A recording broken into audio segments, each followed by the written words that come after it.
লোকজন, অ্যাম্বুলেন্স এগুলো আটকায় মানুষের জীবন বিপন্ন করে কথা কেন বলতে হবে? এই শিক্ষা কে দিয়েছে ডাক্তারদেরকে? আমি তো বুঝলাম না। আমরা এটার সর্বোচ্চ জুডিশিয়াস প্রয়োগটাই করছি এবং এটা করতে তখন বাধ্য হব। এখনও যথেষ্ট পরিস্থিতি তৈরি হয়েছে একটা ছেলেকে গ্রেফতার করার মতো, কারণ সে তো রাষ্ট্র বিরোধী কাজ করছে আমি বলবো, কারণ রাষ্ট্রের যত রকম কার্যক্রম সে বন্ধ করে দিচ্ছে। আমি কি বুঝাতে পেরেছি? এভাবে বুঝাতে হবে, তা নাহলে আপনাদের এই যে সব পুরো মিডিয়া আছে এদের সামনে কিন্তু আপনাদেরকে ব্যর্থ প্রশাসক মনে করা হবে। আমি সেটা চাই না। সবাই আপনারা টিচার, আমাদের শ্রদ্ধার্ঘ, আপনারা কি পারবেন একটু ট্যাকেল দিতে? এভাবে বুঝাতে হবে, ঠিক আছে? এই যে এখানে মেয়েরা আছে, আমরা তো ফুল ইয়াতেও যেতে পারছি না, মেয়েদের we don't touch, we don't push the girls. এটা তো খুবই একটা মেয়ে ইনজুর্ড হয়েছে তাদের জন্য, তারা নিজেরাই দাঁড়ায় থেকে এমনভাবে একজন একজনের গায়ের উপর দাঁড়িয়ে আছে, তারা সরতে গিয়ে তারাই একজন একজনকে ধাক্কা দিয়ে ফেলে দিচ্ছে। কেন?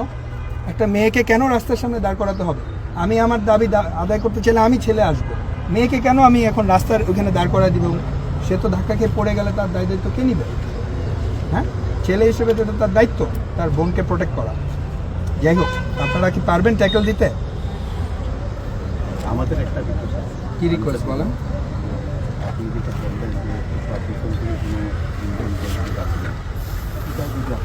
আপনি আগে আইডেন্টিফাই করে আমাকে বলেন যে 5টা ছেলে যারা আপনার কথা শুনছে না, আপনার কাছে কি লিস্ট আছে, চিহ্নিত ব্যক্তি আছে যারা শুনছে না?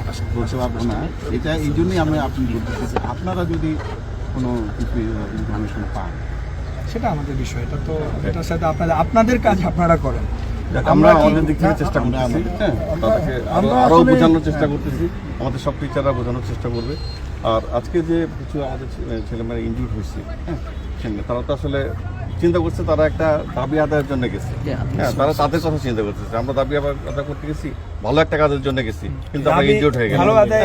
মানে জিনিসটা তাদের সেন্টিমেন্ট হচ্ছে এইটা, তাদের সেন্টিমেন্ট আপনি পাবলিকলি স্টেট করলে হবে না। তাদের সেন্টিমেন্টটুকু সবাই, সকল জনগণ বুঝে। তাদের সেন্টিমেন্ট তো আমিও বুঝতে পারছি, এই জন্য তো আমি সময় দিয়েছি। গতকাল করেছে তারা, গতকাল দাঁড়িয়েছিল তারা, গতকাল দাঁড়ালো না,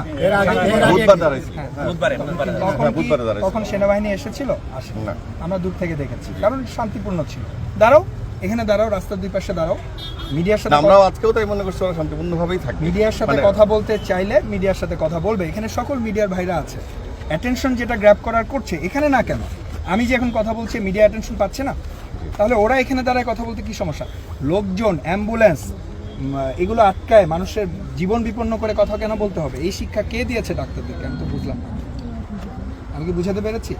আপনারা প্লিজ ওদের সাথে কথা বলেন। সেটা আমরা এগ্রিও করতেছি না যে তারা রাস্তা বন্ধ করবে, এটা ঠিক, এটা করা যাবে। এটা দাবি নিয়ে শান্তিপূর্ণভাবে দাঁড়াইছিল, আমরা ওইটুকুই জানতাম। আমি চাই এরপর থেকে যদি ওরা এরকম রাস্তার সামনে আসতে চায়, আপনারা আপনাদের প্রোটোকল অনুযায়ী যাদের বনে তারা ওদের সামনে থাকবে। আমি দেখতে চাই তারা তাদের প্রফেসরদেরকে ক্রস করে রাস্তার উপর যাচ্ছে। এই আমার মনে হয় না এই ধরনের উদ্ধত্ত, এই ধরনের বেয়াদবি করার মতো ছেলে আমাদের মেডিকেল কলেজের ছেলেরা। আচ্ছা, ইনশাআল্লাহ আমরা এই যে ক্রাইসিসটা হচ্ছিল, আমরা দেখতেছি আমরা সাথে আসবো, ঠিক আছে? আপনাদের না রাস্তার উপরে, মানে রাস্তা বন্ধ করতে দিব না আমরা। আপনারা এখানে দাঁড়াবেন, আপনারা ওদেরকে ঠান্ডা রাখবেন, ওদের কথা বলার ব্যবস্থা করবেন রাস্তার উপরে।